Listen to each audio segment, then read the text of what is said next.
She's not smart, I only brought her to carry my bags.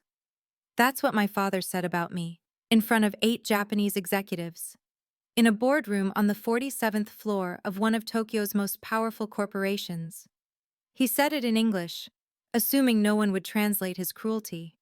He didn't know I understood every single word the executives whispered back. He didn't know I'd spent 6 years mastering their language in secret. And he definitely didn't know that the company he was trying to impress, they already knew me.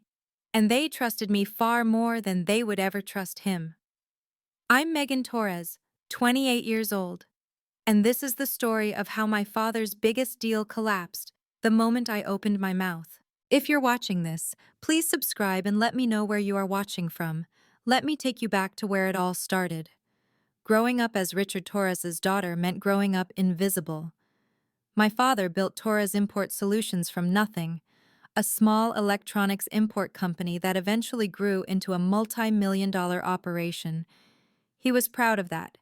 Proud of every deal he closed, every competitor he crushed, every dollar he earned. What he wasn't proud of was me. I always wanted a son, he told his business partners at dinner parties, right in front of me. Someone to take over the company. Instead, I got her. I was 12 the first time I heard him say that. I was 28 when he said it for the last time. My mother divorced him when I was 18. She couldn't take the constant criticism, the way he made everyone around him feel small so he could feel big. I stayed. I don't know why. Maybe I thought if I worked hard enough, if I proved myself enough times, he would finally see me. I graduated top of my class in international business. I brought him my acceptance letter to an MBA program, full scholarship, one of the best in the country. He laughed. "Women don't need advanced degrees," he said, tossing the letter aside. "You'll work at the company, answer phones, organize files. That's what you're good for." So that's what I did. For 5 years, I sat in a small desk outside his office, scheduling his meetings, booking his flights, and listening to him introduce me to clients the same way every single time. "This is my daughter. She helps with the small stuff." I stopped asking for his approval years ago. I just hadn't stopped hoping for it. Until Tokyo. The night my father rejected my MBA application, I made a decision. If he wouldn't let me grow inside his world, I would build my own. Quietly. Secretly. Where he couldn't see it, couldn't control it, couldn't take it away. I started learning Japanese. It began as spite, honestly. My father had just landed a small deal with a Japanese electronics company, and he spent weeks bragging about how he handled those Japanese businessmen without even speaking their language. Something about that arrogance made me want to prove, at least to myself, that I could do what he couldn't. 2 hours every night after work, online courses, private tutors on weekends, textbooks hidden under my bed like contraband. 4 years later, I passed the JLPT N1, the highest level of Japanese language proficiency. The certification sat in my drawer, underneath old tax documents where my father would never look. But I didn't stop there. I started taking freelance jobs, translation work, cultural consulting for American companies trying to enter the Japanese market. I was good at it. Really good. One of my clients was a company called Yamamoto Industries. I worked with their business development team for almost 2 years, all through email and video calls. They knew me as Megan, the translator, the consultant with the sharp eye for cultural nuance. They had no idea I was Richard Torres's daughter, and Richard Torres had no idea that the company he was about to fly to Tokyo to impress, they already knew me. They already trusted me. I never planned to use what I learned against him. I just wanted to be ready. For what, I wasn't sure yet. The email came on a Tuesday morning. Yamamoto Industries has agreed to meet, my father announced at the weekly staff meeting, his chest puffed out like he'd just won the lottery. "This is the biggest opportunity in the history of this company, a $2.3 million contract." I felt my stomach drop. Yamamoto Industries. The same Yamamoto Industries I'd been consulting for. The same executives I'd built relationships with over 2 years of careful professional work. My father had no idea. We fly out next Thursday, he continued. I need someone to handle logistics. Carry the bags, keep the schedule. His eyes landed on me. Megan, you're coming. Not as a representative, not as a colleague, as a bag carrier. I should have said no. I should have told him I had a conflict, made up an excuse, anything to avoid what I knew was coming. But something held me back. Call it curiosity, call it fate, call it the universe finally giving me a front row seat to my father's arrogance. Okay, I said quietly. I'll go. That night, I sat in my apartment staring at my phone. I had Tanaka Yuki's number, my main contact at Yamamoto. She didn't know who my father was. She didn't know I'd be walking into that boardroom with him. Part of me wanted to warn her. Part of me wanted to see what would happen. I chose silence, but I also chose preparation. I pulled up my work email, the one I had access to as my father's assistant, and started reading through the internal communications about the Yamamoto deal. What I found made my blood run cold. The email was from our CFO to my father, dated 3 weeks earlier. Internal cost analysis complete. Total product value for Yamamoto contract, $1.64 million. Recommend presenting at $2.3 million to maximize margin. I read it twice, then 3 times. A 40% markup. My father wasn't just selling electronics to Yamamoto Industries. He was planning to overcharge them by nearly $700,000. I thought about Tanaka, about the months we'd spent building trust, discussing fair business practices, talking about the importance of honesty in cross-cultural partnerships. I thought about Mr. Yamamoto, who Tanaka said valued integrity above all else. And I thought about my father, who was about to walk into that boardroom and lie straight to their faces. I took a screenshot of the email, then another. I sent them to my personal phone, deleted the forwards from my work account, and sat in the dark for a long time. I didn't know if I would ever use them, but something told me to keep them close. The night before our flight, I packed my suitcase. Comfortable clothes for the plane, toiletries, a book for the long hours. And one other thing, a professional Navy suit. The kind you wear to a business meeting when you want to be taken seriously. I folded it carefully at the bottom of my bag, underneath everything else. My father wouldn't notice.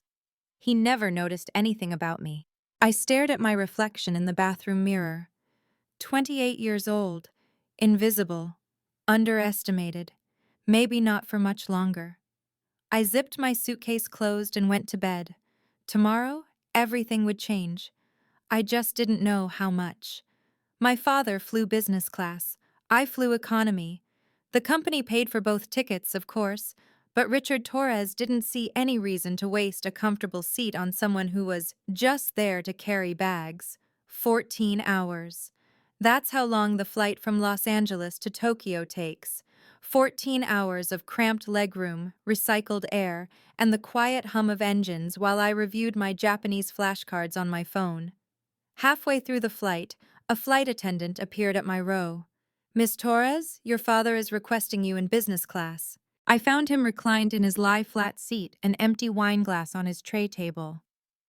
I need my blood pressure medication, he said without looking up. It's in the black bag, and bring me another pillow while you're at it. No, please, no thank you, just orders. I retrieved his medication, found him a pillow, and stood there for a moment while he swallowed his pills. You can go now, he said, waving his hand dismissively.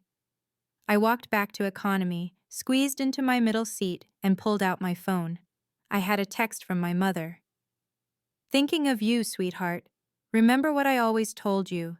The truth has a way of coming out. You just have to be patient. Love you. I smiled despite myself. My mother was the only person who knew I spoke Japanese. She'd found my textbooks 2 years into my studies and promised to keep my secret.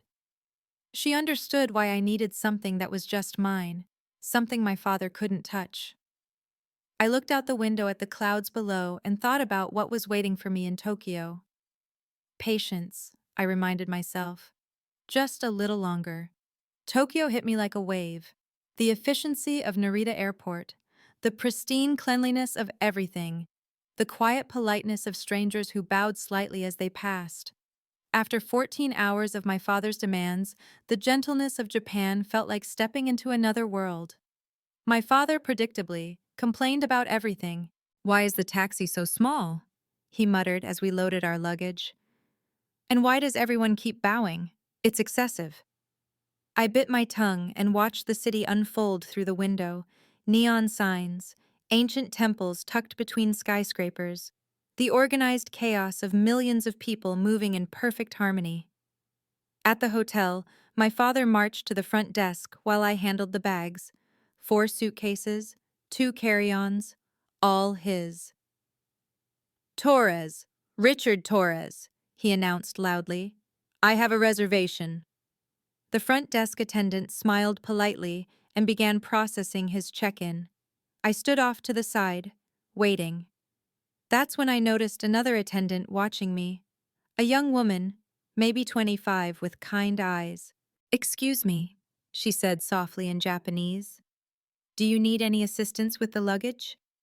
I glanced at my father. He was busy arguing about room upgrades. "I'm fine, thank you," I replied in Japanese. "But I appreciate you asking." Her eyes widened. "Your Japanese is excellent. Are you here for business?" I smiled. "Something like that." She upgraded my room without me asking. A corner suite with a view of the city, 3 floors above my father's standard room. He never knew.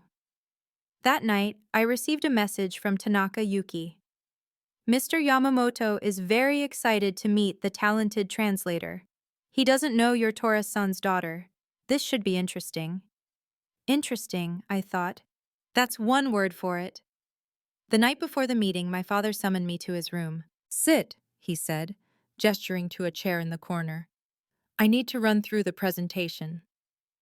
For the next 2 hours, I watched him rehearse his pitch.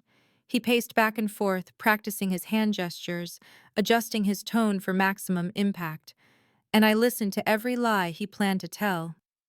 "The production costs have increased significantly," he recited, reading from his notes. "Supply chain issues, labor shortages. That's why the price point is higher than expected." None of it was true. I'd seen the internal numbers. Production costs had actually decreased by 12% over the last year. "The Japanese don't understand English well enough to catch the details," he said, almost to himself. "They'll trust whatever I tell them." I stayed silent. "And if they ask about quality certifications, just nod and smile. They won't push back. These people are too polite to challenge anything directly." My hands were shaking. Not from fear, from anger. The kind of anger that builds slowly over years and suddenly has nowhere to go. "One more thing," he added, finally looking at me. "I decided not to hire a professional interpreter. Too risky. I don't want anyone understanding everything that's said in that room." He smiled like this was clever. I understood exactly what he meant. He wanted to control the narrative completely. No witnesses who could translate his manipulations. He didn't know he'd already brought a witness. "Get some sleep," he said, dismissing me with a wave. "Tomorrow is the biggest day of my career. Try not to embarrass me." I walked back to my room in silence. Tomorrow would be big, all right. Just not the way he expected. I woke up at 5 a.m. The sun was just beginning to rise over Tokyo, painting the skyline in shades of pink and gold. I stood at my window for a long moment, watching the city come alive. Today was the day. I showered, dried my hair, and opened my suitcase. Past the comfortable travel clothes, past the toiletries, down to the bottom where the navy suit waited. I put it on slowly, deliberately. The jacket fit perfectly. The pants were tailored. I looked like someone who belonged in a boardroom, not someone who carried bags. I pulled up the screenshots on my phone, the email about the markup, the real numbers, the lies my father was about to tell. I stared at my reflection in the mirror. "Whatever happens today," I whispered to myself, "I will not stay silent." At 7:30, I met my father in the lobby. He was adjusting his tie, checking his phone, barely glancing in my direction. Then he looked up. His eyes traveled from my heels to my suit jacket, and his face twisted into something between confusion and contempt. "What are you wearing?" "A suit," I said calmly. "I can see that. Why?" "I thought I should look professional." He laughed. Actually laughed. "Professional? Megan, you're there to carry bags and take notes, not to pretend you're a businesswoman." I didn't respond. He shook his head, still chuckling. "Whatever. Just stay in the background and don't say anything. The last thing I need is you embarrassing me in front of the Japanese." "I understand," I said quietly. And I did understand. I understood exactly what kind of man my father was. "Let's go," he said. "Time to make history." He had no idea how right he was. The Yamamoto Industries headquarters rose 47 stories into the Tokyo sky. Glass and steel, sharp angles and clean lines, a monument to Japanese precision and power. My father craned his neck to look up at it, and for the first time since we'd arrived, he seemed almost nervous. "Big building," he muttered. "Compensating for something, probably." I said nothing. Inside, the lobby was immaculate. Marble floors polished to a mirror shine. A reception desk staffed by 3 attendants in matching uniforms. And standing near the elevator bank, waiting for us, Tanaka Yuki. She spotted me immediately. Her eyes widened for just a fraction of a second before her professional mask slipped back into place. But I saw it. The surprise. The recognition. "Mr. Torres," she said in perfect English, bowing slightly. "Welcome to Yamamoto Industries. I'm Tanaka Yuki, Director of Business Development. I'll be escorting you to the meeting." My father shook her hand with too much force. "Pleasure. Let's get this show on the road." Tanaka's eyes flicked to me. "And this is—" "My daughter," my father said dismissively. "She's here to help with logistics." "I see." Tanaka bowed to me, and as she rose, she leaned slightly closer. In Japanese, barely above a whisper, she said, "I had no idea you were Torres-san's daughter. This is unexpected." I replied just as quietly, in Japanese, "I know. I'm sorry I didn't tell you." Her lips curved into the smallest smile. "Don't apologize. Mr. Yamamoto read your report from the Osaka project last month. He said you have a rare business mind." My father was already walking toward the elevator, oblivious. Tanaka squeezed my arm gently. "Whatever happens in there," she whispered, "you've already impressed the right people." The elevator doors opened. The boardroom on the 47th floor took my breath away. Floor-to-ceiling windows framed a panoramic view of Tokyo, the sprawling metropolis stretching to the horizon, Mount Fuji visible in the distant haze. A long table of polished dark wood dominated the center of the room, surrounded by 12 leather chairs. 8 of those chairs were already occupied. Japanese executives in immaculate suits sat on one side of the table, their postures perfect, their expressions unreadable. At the head of the table sat a man I recognized from video calls and company photos. Yamamoto Kenji, 62 years old, silver hair swept back from a weathered face. Eyes that had seen decades of business negotiations and missed nothing. He looked at my father first, a polite nod, then his gaze shifted to me. It lingered for just a moment longer than necessary. A flicker of recognition, a slight narrowing of the eyes. He knew. I was certain of it. He knew exactly who I was. My father strode to the table like he owned the room, extending his hand to Mr. Yamamoto with a broad smile. "Richard Torres, pleasure to finally meet in person." Mr. Yamamoto shook his hand briefly, then gestured to the empty chairs. "Please, sit." I moved toward the corner of the room, where a small chair had been placed near the wall. The seat for assistants, for note-takers, for people who weren't supposed to matter. As I sat down, Mr. Yamamoto caught my eye again. He gave the slightest nod, almost imperceptible. But I understood. He was waiting, watching. He wanted to see what I would do. My father opened his briefcase, completely unaware that the most important person in the room wasn't looking at him at all. Okay, so at this point, I was sitting in that boardroom, knowing everything was about to change. But before I tell you what happened next, I need to ask, have you ever been in a situation where someone underestimated you so badly that you couldn't wait for them to find out the truth? Drop a comment below. And if you're new here, hit that subscribe button, because this story is just getting started. Now, where was I? Right, the boardroom. My father stood at the head of the table, remote control in hand, the first slide of his presentation glowing on the screen behind him. Ladies and gentlemen, he began, speaking slowly and loudly as if addressing children, thank you for this opportunity. I watched the Japanese executives exchange subtle glances. They understood English perfectly. Most of them had probably studied at American universities. But my father didn't know that, or didn't care.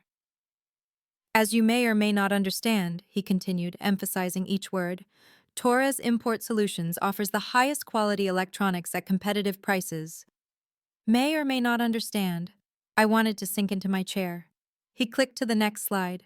Charts and graphs filled the screen, numbers I knew were manipulated, projections I knew were inflated.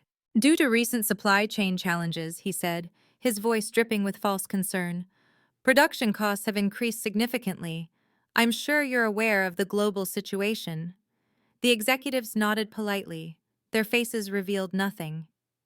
This is why our pricing reflects the current market reality. He clicked again. The number $2.3 million appeared in bold red letters. A fair price. A win-win, as we say in America. I stared at that number. $2.3 million. Nearly $700,000 more than the actual cost. Mr. Yamamoto's expression hadn't changed, but I noticed his pen had stopped moving across his notepad. I'm confident, my father concluded with a satisfied smile, that this partnership will be beneficial for everyone involved. He looked around the room, waiting for applause that didn't come. In the corner, I sat perfectly still, my heart pounding against my ribs. The lies had been told. Now we would see what happened next. Mr. Yamamoto leaned forward slightly.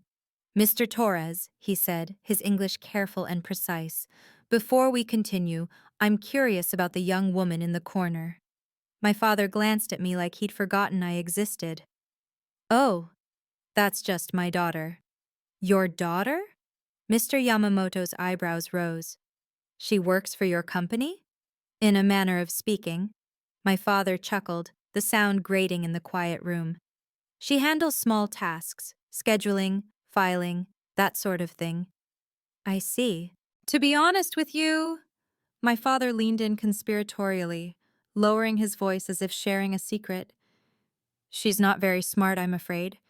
I brought her along to carry the bags and take notes. Don't mind her. The room went silent. Not the polite silence of a business meeting. A different kind of silence. The kind that falls when someone has said something unforgivable. I felt every word like a physical blow. 28 years of being dismissed, diminished, and discarded. All of it condensed into one sentence, delivered casually in front of strangers, like it was nothing.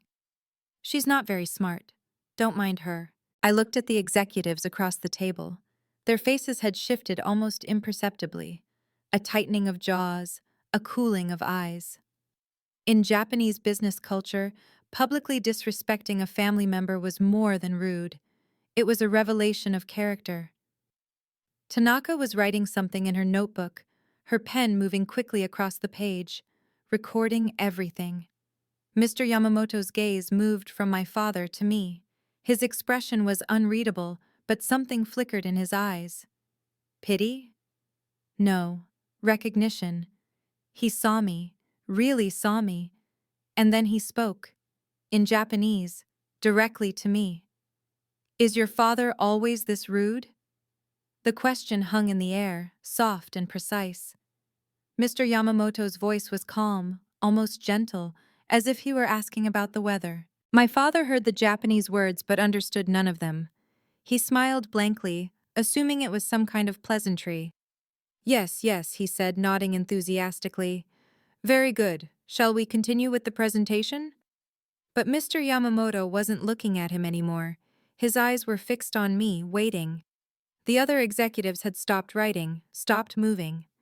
8 pairs of eyes watched me from across the table, and I realized with sudden clarity that this was a test. They knew.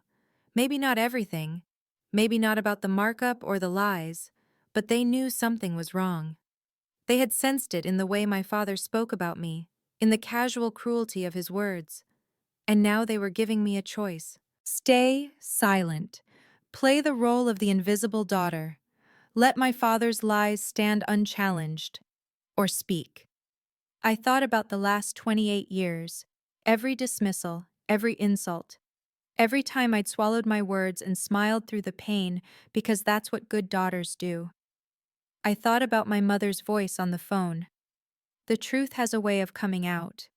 I thought about the email on my phone, the real numbers, the $700,000 lie. My father was still talking, something about quarterly projections, completely oblivious to the silent conversation happening around him. I took a breath. In that moment, I had 2 choices: stay silent and let my father continue his lies, or speak the truth and watch everything burn. I opened my mouth. Time seemed to slow. I could hear my own heartbeat, loud and steady in my ears. I could feel the weight of every eye in the room, the pressure of the moment pressing down on my chest. My father's voice droned on in the background, but I wasn't listening anymore. I was somewhere else entirely, somewhere deep inside myself, where all the memories lived. I was 12 years old, standing at a dinner party while my father told his colleagues he wished he'd had a son. I was 18, holding my MBA acceptance letter, while he laughed and threw it aside. I was 23, 25, 27, sitting at my small desk outside his office, invisible, irrelevant, reduced to nothing more than a schedule keeper and bag carrier. And now I was here. Tokyo. The 47th floor. A room full of people who had just heard my father call me stupid. I thought about what staying silent would mean. It would mean agreeing with him. It would mean accepting that his version of me was the truth. It would mean spending the rest of my life as the daughter who wasn't smart enough. No, I wasn't doing this for revenge. I wasn't doing this to hurt him or destroy his company or prove a point. I was doing this because staying silent would mean agreeing with every lie he had ever told about me. And I was done agreeing. I looked at Mr. Yamamoto. His eyes were patient, waiting. I straightened my spine. I lifted my chin. And in flawless Japanese, I spoke. Yes, Mr. Yamamoto. My father is always this rude. The room froze. My father's voice cut off mid-sentence, and everything changed. Every head in the room turned toward me. I stood up slowly from my corner chair, my legs steady despite the earthquake happening inside my chest. I walked toward the conference table, my heels clicking against the polished floor in the absolute silence. My Japanese isn't perfect, I continued in their language, my voice calm and clear. But I hope you'll forgive any small errors. Mr. Yamamoto's eyes widened slightly. Tanaka covered her mouth with her hand. The other executives exchanged rapid glances. My father stared at me like I had grown a second head. Megan, he sputtered. What are you? How are you? I didn't look at him. I kept my eyes on Mr. Yamamoto. I apologize for not speaking sooner, I said in Japanese. I wanted to give my father the chance to be honest. He chose otherwise. I reached into my jacket pocket and pulled out my phone. With steady hands, I navigated to the screenshots I had saved. The pricing my father presented to you is 40% higher than our actual costs. I placed the phone on the table, the email clearly visible on the screen. This is the internal communication from our CFO. The real cost is $1.64 million, not 2.3. The silence that followed was deafening. Mr. Yamamoto picked up my phone. He studied the screen for a long moment, then passed it to the executive beside him. One by one, the evidence made its way around the table. My father's face had gone white. This is a misunderstanding, he stammered. Megan doesn't know what she's talking about. She's confused. Mr. Yamamoto looked at him, then at me. She seems quite clear to me, he said quietly. My father's composure shattered. Megan!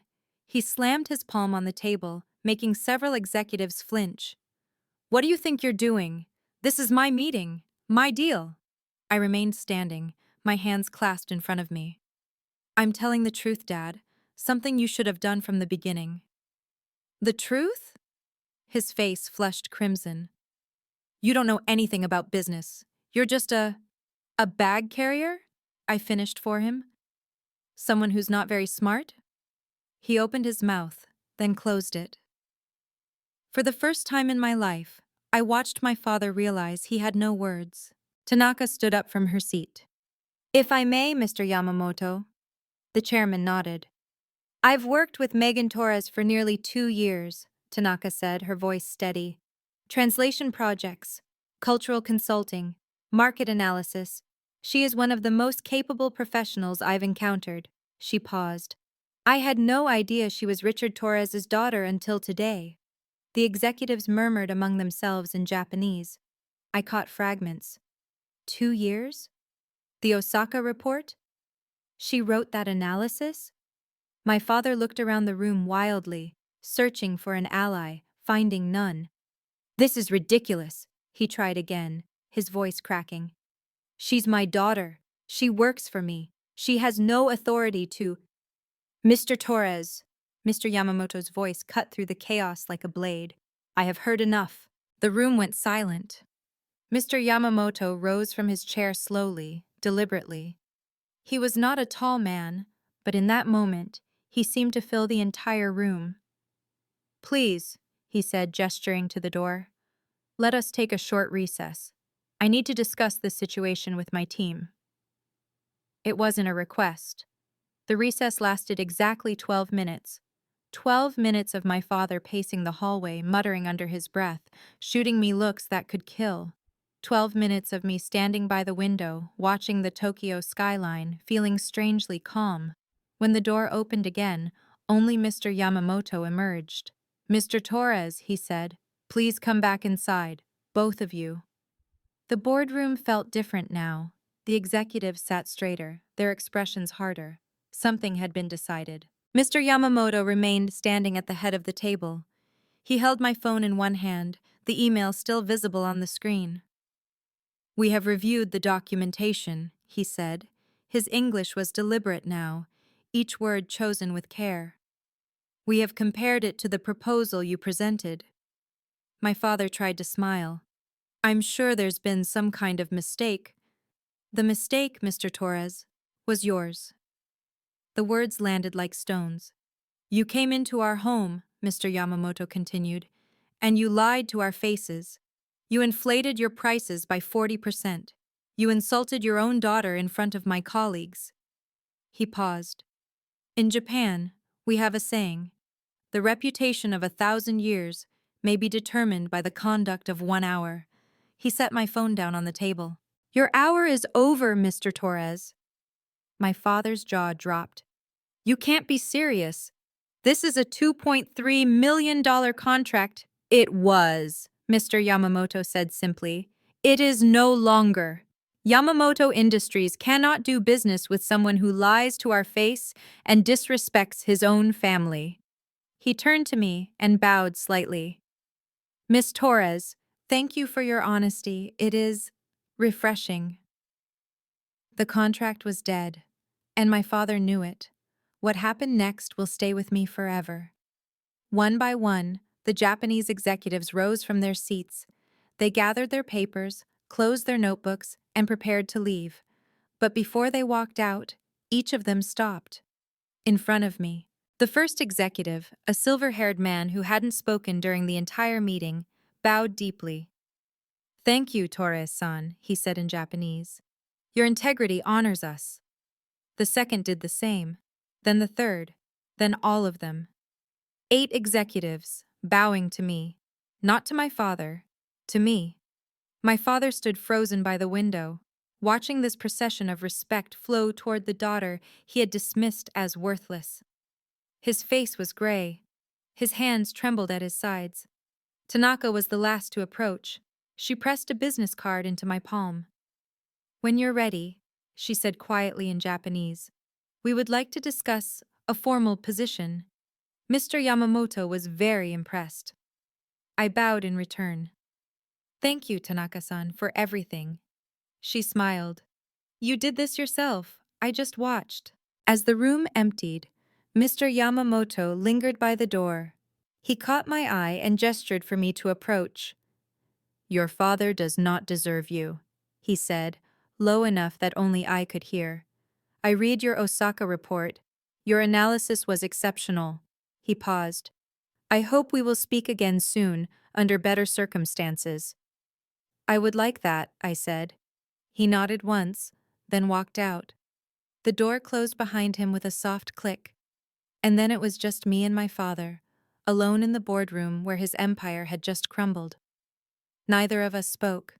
There was nothing left to say. The elevator ride down 47 floors felt like an eternity. My father stood on one side. I stood on the other.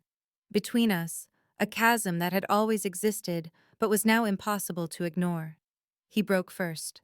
"Do you have any idea what you've done?" His voice was low, trembling with barely contained rage. "That was a $2.3 million contract, the biggest deal of my career, and you destroyed it." I watched the floor numbers descend. 40, 35, 30. "I didn't destroy anything," I said quietly. "You did. The moment you decided to lie." "Lie?" He laughed bitterly. "It's called negotiation. It's called business. You wouldn't understand." "I understand perfectly." I turned to face him. "I understand that you were going to cheat people who trusted you. I understand that you humiliated me in front of strangers because you've never seen me as anything more than an inconvenience." "You're my daughter," he shouted. "You owe me respect."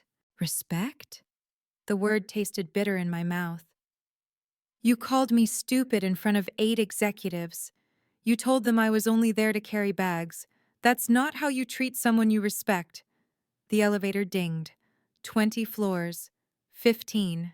"I gave you a job," he hissed. "I put a roof over your head. You gave me a job to keep me small," I interrupted. "To make sure I never outgrew you. That's not generosity. That's control." His face contorted. "You ungrateful." "I'm not ungrateful, Dad." My voice was steady, calm. "I'm just done. Done being invisible. Done being your punching bag. Done pretending I'm less than I am." The elevator doors opened to the lobby. I walked out first. I didn't look back. All right, so the contract was gone. My father's reputation was in pieces, and I had just said things I'd been holding in for 28 years. But here's the thing. This wasn't even the hardest part yet. The flight home? That's where things got real. If you're still with me, drop a justice in the comments. And make sure you're subscribed, because we're heading into the final act. Now, back to Tokyo. The taxi ride back to the hotel was silent. My father sat on one side of the back seat, staring out the window at the Tokyo streets. His phone buzzed constantly. Calls from the office, probably, wondering how the meeting went. He didn't answer any of them. I sat on the other side, watching the city pass by in a blur of neon and concrete. At the hotel, we went our separate ways without a word. He disappeared into his room. I went to mine. For a long time, I just sat on the edge of the bed, staring at my hands. They were shaking slightly, the adrenaline finally wearing off, leaving exhaustion in its wake. My phone buzzed. A message from Tanaka. "Mr. Yamamoto would like to meet with you privately tomorrow morning. Are you available?" I stared at the screen. Tomorrow morning, before our flight back to the States. Yes, I typed back. Where and when? The response came immediately. 10 a.m. The Kiyomizu Tea House in Aoyama. He said it's important. I didn't know what to expect. A job offer? A lecture? Something else entirely? It didn't matter. Whatever Mr. Yamamoto wanted to discuss, I would be there. I set my phone aside and walked to the window. Tokyo glittered below, millions of lights stretching to the horizon. Somewhere out there, my father was probably calling his lawyers, his accountants, anyone who might help him salvage what was left of his reputation. But there was nothing to salvage. The truth was out. And for the first time in my life, I didn't feel guilty about that. I felt free. Tomorrow would bring new questions, new challenges, new possibilities. But tonight, I just wanted to breathe. The Kiyomizu Tea House was hidden down a narrow alley in Aoyama, tucked between modern boutiques and ancient temples. I arrived 10 minutes early. Mr. Yamamoto was already there. He sat in a private room at the back, a pot of green tea steaming on the low table before him. Traditional tatami mats covered the floor. Paper screens filtered the morning light into something soft and golden. Miss Torres. He gestured to the cushion across from him. Please sit. I removed my shoes and knelt across from him, my heart beating faster than I wanted to admit. He poured tea for both of us, the ritual movements precise and unhurried. I imagine you're wondering why I asked you here, he said. The thought crossed my mind.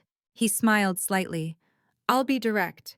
In Japanese business, we value honesty above almost everything else. Trust is the foundation of every relationship we build. He paused. What you did yesterday, speaking the truth at great personal cost, that took courage. I didn't feel courageous, I admitted. I felt terrified.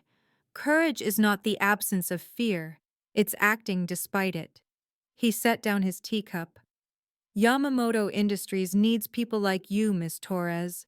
People who will tell us the truth, even when it's difficult. My breath caught.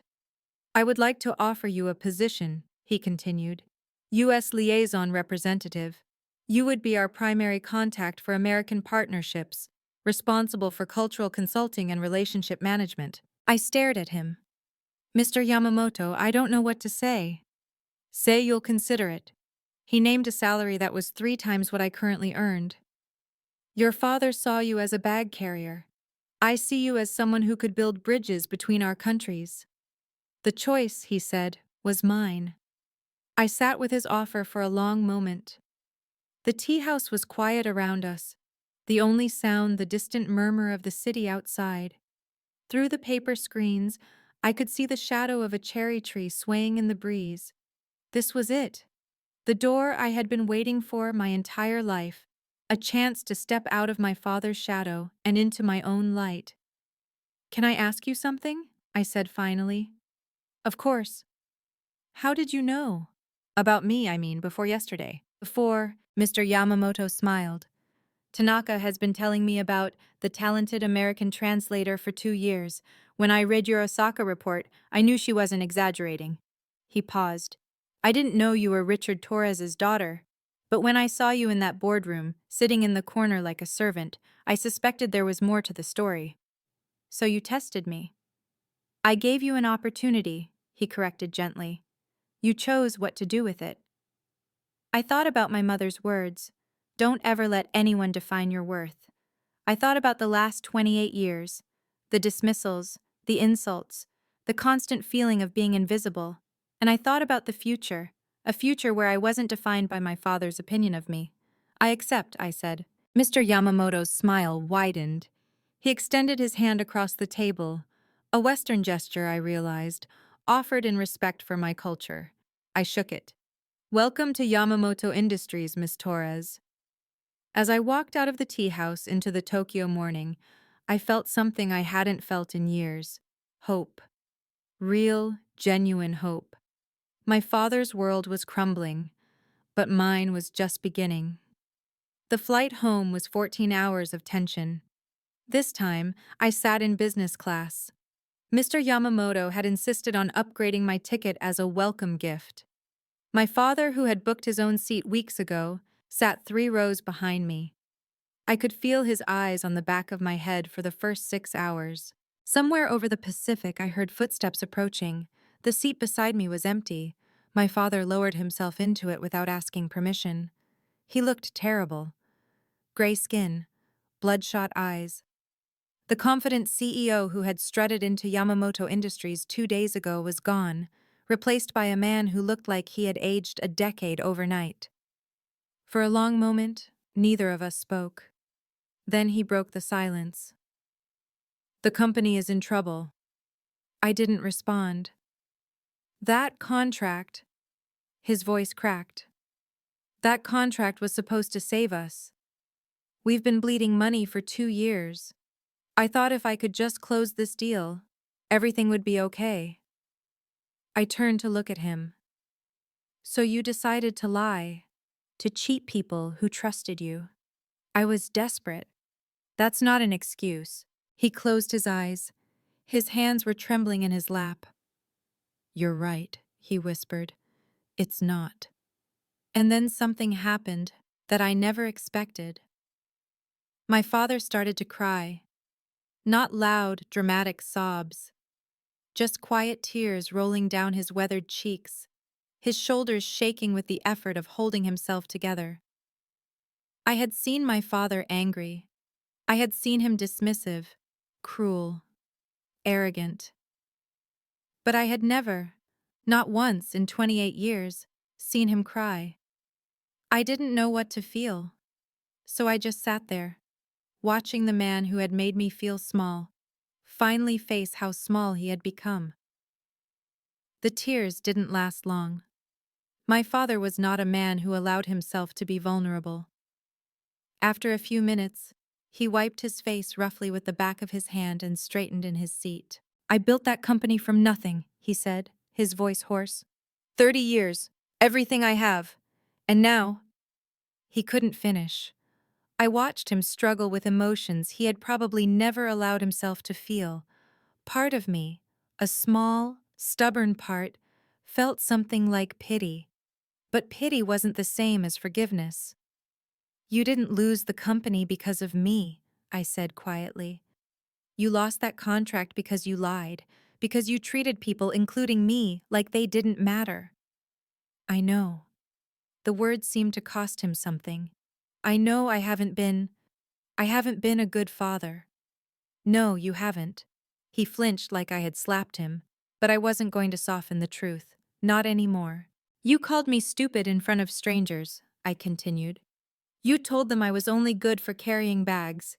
Do you have any idea how that felt?" He was silent. "I spent my entire life trying to earn your approval," I said, "trying to prove I was smart enough, capable enough, worthy enough.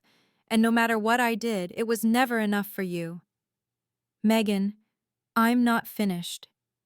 My voice was steady, but my heart was pounding. "You destroyed my confidence. You made me feel invisible. And the worst part is, I let you. For 28 years, I let you make me feel like nothing." The plane hummed around us. Outside the window, the sun was setting over the Pacific, painting the clouds in shades of orange and gold. "But that ends now," I said. "Now." My father stared at me like he was seeing me for the first time. Maybe he was. "I'm not asking for an apology," I said. "I'm not asking you to change. I'm just telling you how things are going to be from now on." He opened his mouth to speak, but I held up my hand. "I'm leaving Torres Import Solutions. I've accepted a position with Yamamoto Industries." His face went pale. "You can't." "I can, and I am." I kept my voice calm, even though everything inside me was trembling. "I'm not doing this to hurt you. I'm doing this because I deserve better than what you've given me." "Megan, please." His voice cracked. "You're my daughter. You can't just—" "I can, Dad, and I will." I took a breath. "I don't hate you. I don't want revenge. I just want to live my own life on my own terms without constantly trying to prove myself to someone who will never see my worth." He was quiet for a long moment. "Is there anything I can do?" he finally asked. "To fix this?" I thought about the question, really thought about it. You can respect my boundaries, I said. You can stop treating me like I'm less than you. You can accept that I'm an adult who gets to make her own choices. And if I do that, will you forgive me? I looked at him, this man who had shaped so much of my life, for better and worse. I don't know, I said honestly. But I'm willing to try, if you're willing to change. He nodded slowly. It wasn't a promise, it wasn't an apology, but it was a start. Okay, he whispered. Okay.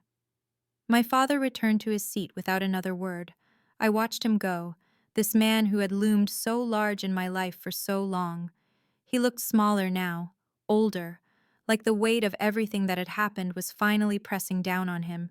I turned back to the window. The sun had set completely, leaving the sky a deep purple fading to black. Stars were beginning to appear, tiny pinpricks of light scattered across the darkness. I thought about everything that had happened in the last 48 hours. The boardroom, the revelation, the job offer, the conversation we'd just had. I didn't feel victorious.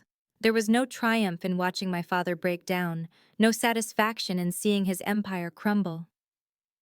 He had done that to himself, through choices he made long before I ever spoke up. What I felt was something simpler, something I hadn't felt in years. Freedom. Not freedom from my father. He would always be my father, for better or worse. But freedom from the need for his approval. Freedom from the voice in my head that said I wasn't good enough because he said so. I had spent 28 years trying to prove I was smart enough for him. Turns out, I was always smart enough.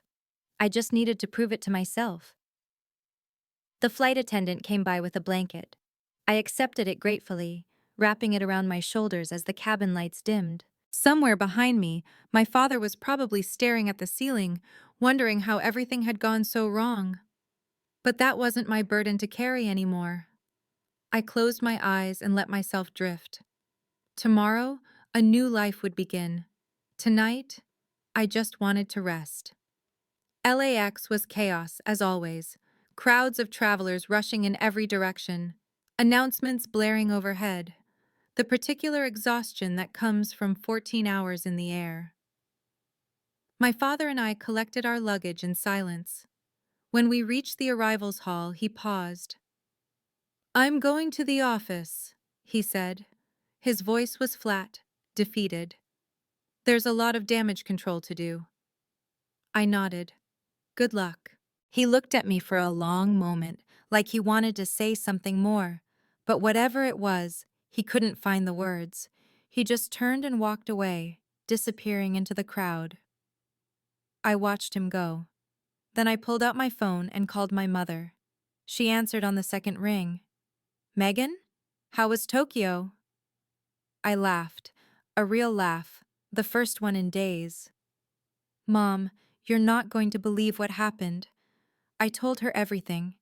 The boardroom, the revelation, Mr. Yamamoto's offer, the conversation on the plane.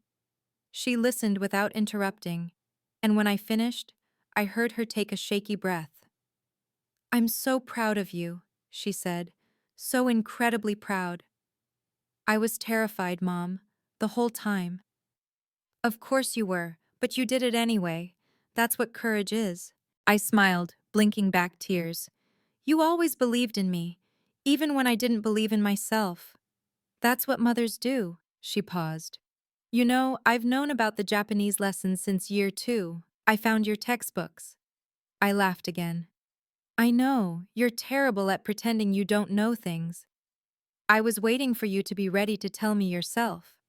"I'm ready now," I said. "For everything." "Good," she said softly. "It's about time." The resignation email took me exactly 3 minutes to write. I sat in my apartment that night, laptop open on the kitchen table, and typed the words I had been waiting years to say. "Dear Mr. Torres and the Torres Import Solutions team, effective immediately, I resign from my position as administrative assistant. I appreciate the opportunities provided during my time with the company and wish you well in future endeavors. Sincerely, Megan Torres." Short, Professional. Final. I hit send before I could second guess myself. The response came faster than I expected. Not from my father, from the CFO, David Chen. Megan, I just heard what happened in Tokyo. Can we talk? I think there's been a misunderstanding. I stared at the message. A misunderstanding. That's what they were calling it now. I typed back. There's no misunderstanding, David. I've accepted a position elsewhere. Thank you for everything. His reply was almost immediate. Richard is not handling this well. The board is asking questions. Is there any way you'd reconsider? I thought about it for exactly 2 seconds. No, my decision is final. I closed my laptop and walked to the window. The Los Angeles skyline glittered in the darkness, so different from Tokyo but beautiful in its own way. My phone buzzed again. This time, it was a message from Tanaka. Welcome to the team, Megan-san. Mr. Yamamoto has scheduled your orientation for next month. We're excited to have you. I smiled. One chapter of my life was ending, another was beginning. For the first time in 28 years, I wasn't afraid of what came next. I was excited. The future was mine to write, and I was finally holding the pen. A week passed. I spent it packing, planning, and preparing for my new life. I found a subletter for my apartment. I started researching neighborhoods in Tokyo. I practiced my Japanese with renewed purpose, knowing that soon it wouldn't be a secret anymore. It would be my job. Then, on a quiet Tuesday evening, my phone buzzed with a message from an unexpected number. Dad. Can we talk? Just coffee. I won't take much of your time. I stared at the screen for a long moment.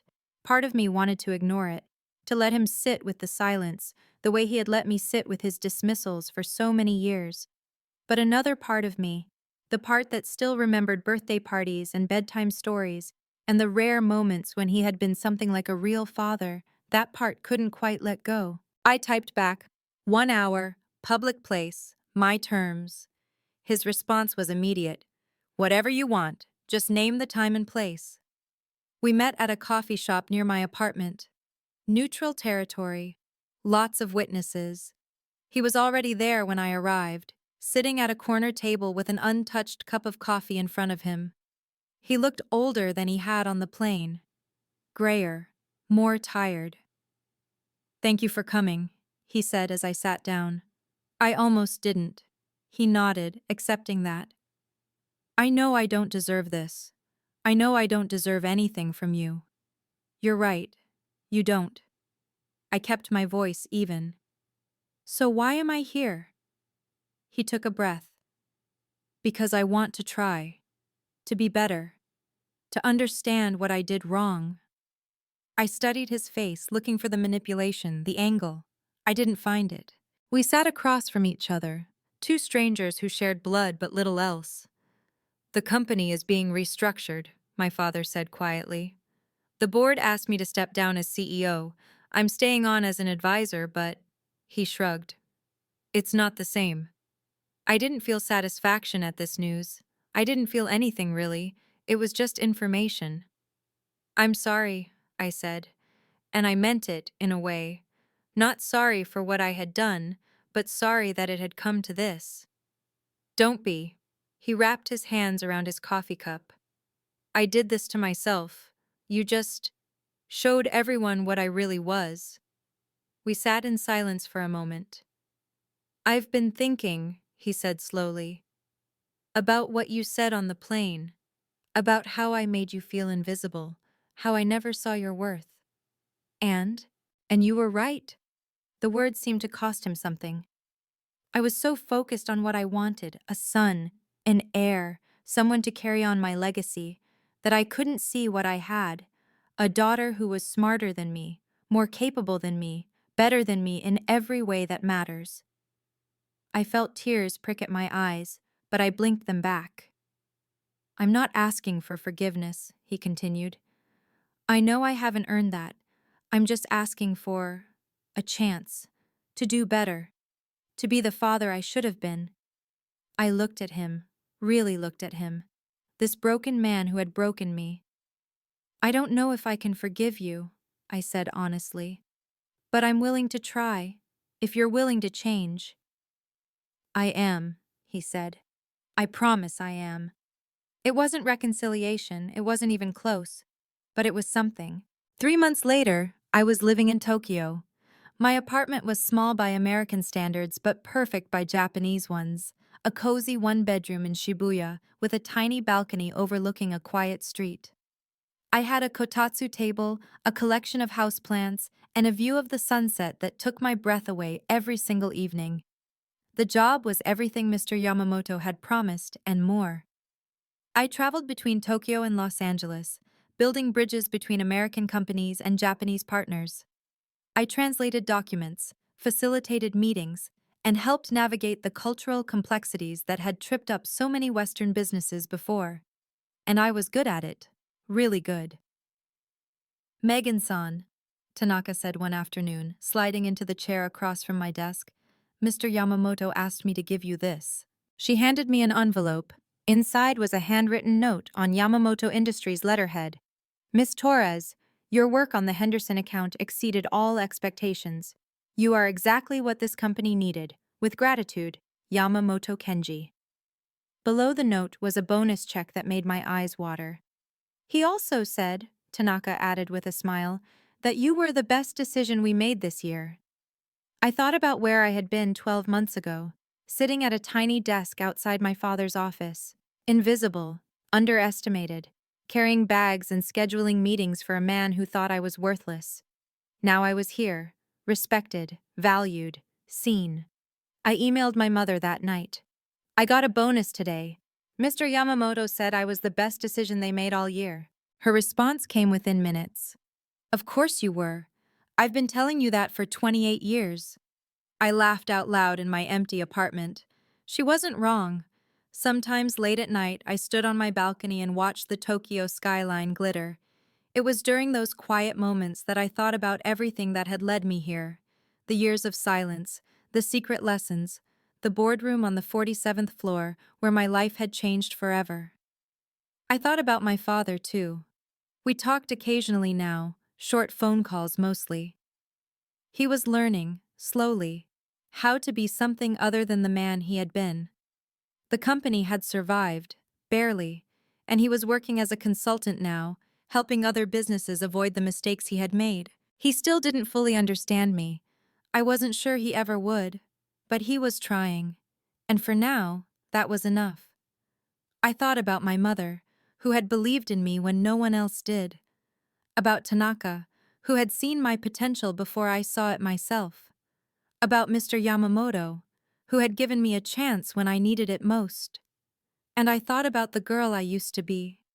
The one who sat quietly in corners, waiting to be noticed. The one who believed her father when he said she wasn't smart enough. She was still in there somewhere.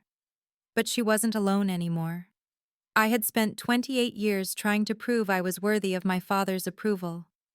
It took one moment of courage to realize I had never needed it. My worth wasn't determined by his opinion, it never had been.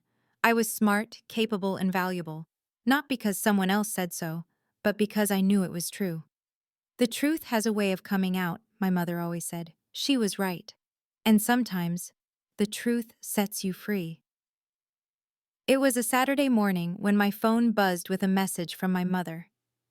Just wanted to tell you, I'm proud of you, not for the job or the success, for having the courage to be yourself. I smiled, typing back, I'm proud of me too. And I meant it.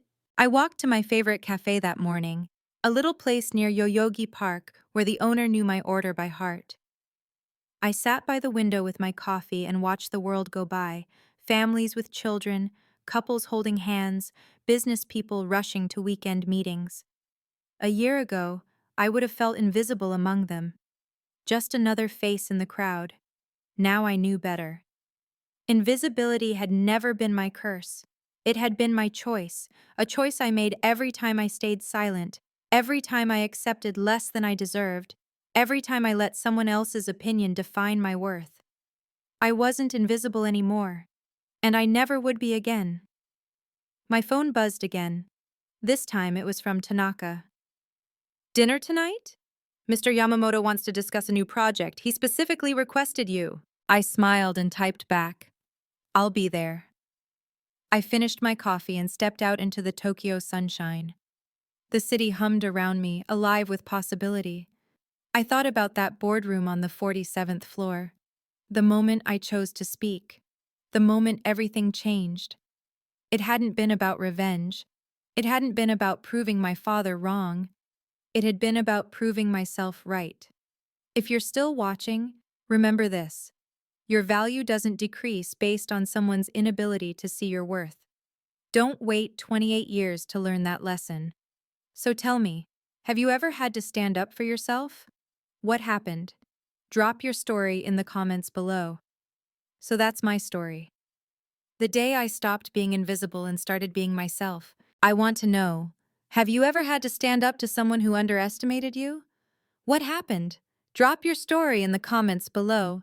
And if this video resonated with you, hit that like button and subscribe for more stories like this. Which would you have done in that boardroom? Stayed silent or spoken up? Let me know. I'll see you in the next one.